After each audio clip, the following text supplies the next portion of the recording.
Man, it's going to be interesting.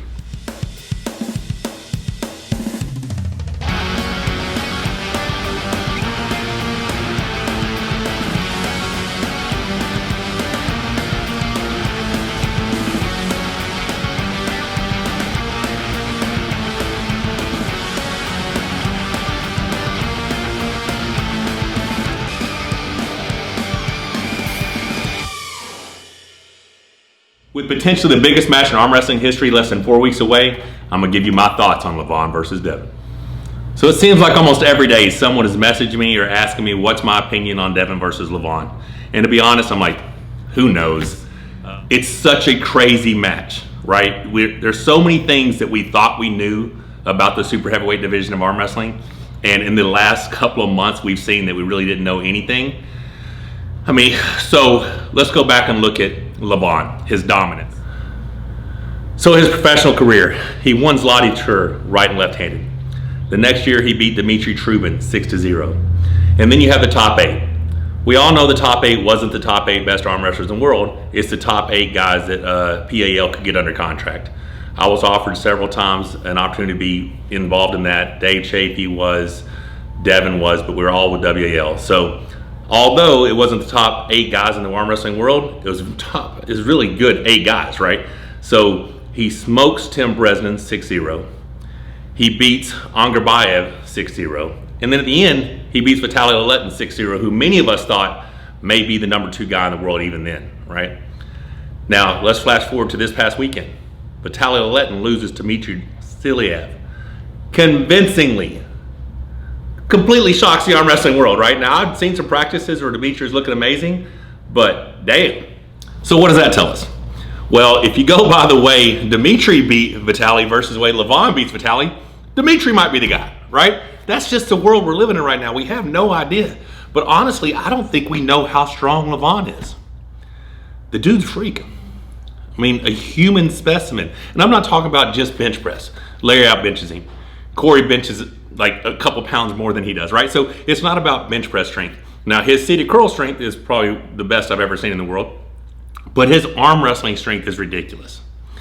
So that's Levan. Now, like I said, Vitaly, up until this weekend, a lot of us, even Devon's like, the hell with that guy. I don't want to pull that dude. Like, that might be the guy. So right now, what we thought we knew, we don't know. Now let's think about Devon for a minute. Devon became overall number 1 in the world in 2008 by beating John Brazine. He held that title until he had to have surgery in 2012. Then he comes back, WAL, he tries the super heavyweight division, doesn't have the best performance in like one of the regionals, goes down to 225, and then dominates in the 225. So then the 2017 WL kind of falls apart. We still have the event. Devon wins the 225, I win the super heavyweight. Next year they've revamped everything. They come back in a super series format, super match format. So I end up beating Devon in the finals. And this was the new improved Devon. This was a 266-pound Devon, right? Well, then next year we see him come back, pull Todd Hutchins. He's like 270. He comes and pulls Dave Chafee. He's like 270-something. Then he pulls Wagner. He's like 277 or something. Devon just keeps getting bigger and bigger. Well, then COVID happens. So then we have no idea. I'm known as the best in North America. Levan's the best from the East. So I'm trying to set that matchup. Can't make it happen. Devon's the only match that makes sense. You saw what happened a year ago. Devon ends up beating me convincingly. Devon now has an argument. Obviously he's the number 1 in North America at that time, but could he be possibly the number 1 in the world? Starts talking about a match between him and Levan. PAL still involved, not letting Levan compete. Devon ends up pulling John at King of the Table 2. Now, John was huge and gave him a very good run for his money round 1. But then you saw Devon just take over. Then we hear all the talk, oh my God, the match is set. So before I give you my prediction, there's a couple things we have to talk about. This is probably the most hyped match in arm wrestling history. Now, I have no inside knowledge whether this feud, this confrontation, all this shit that's going on is legit, or is it just some mental warfare game by Devon? I think that's the case. But I also think Levan's legit pissed. Like, I think feels insulted. watching this dude, he looks angry, right? So we're looking at it from this perspective. Is Devon's mind games gonna work? Like, has he pissed off the Georgian Hulk to where he can't focus and he comes in angry and Devon's able to manipulate the setup, manipulate everything and get everything that he wants? Or did it also work and he's pissed off the Georgian Hulk and he comes in and rips Devon's arm off? I mean, we're talking about a person who is freakishly, inhumanly strong. And I think he's angry. Like, legit. But that's what I tell people all the time when you're talking about Devon. Devon doesn't care if you get angry on an arm wrestling table. This is just fun for him.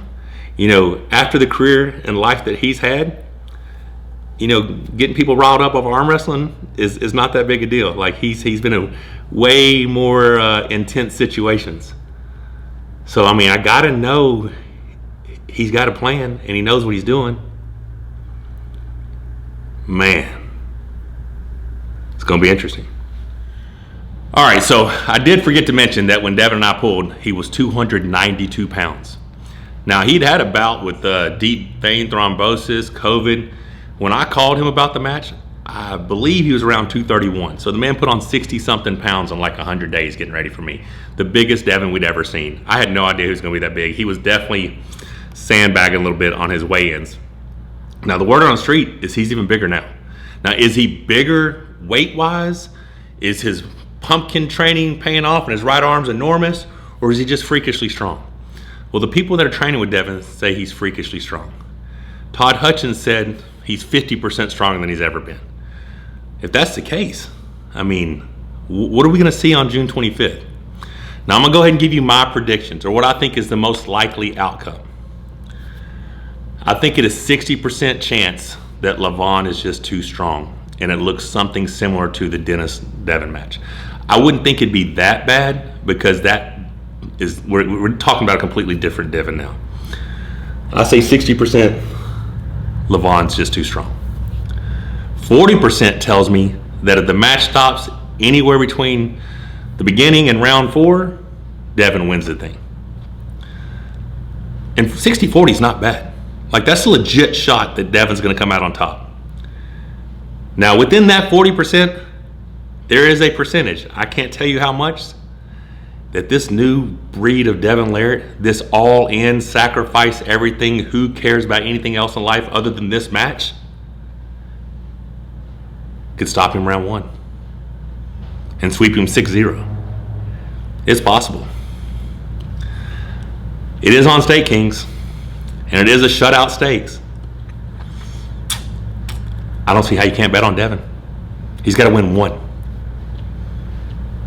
1. Now, I just told you 60% chance that Levan's too strong. But Devon's only got to win 1 round. Who's your pick for June 25th? All right, so if you guys haven't ordered your pay-per-view, King of the Table 4, Core Sports. My next video is going to be Alex Gradeccia versus Gorilla Corey West. Don't forget to subscribe, click the bell for notifications.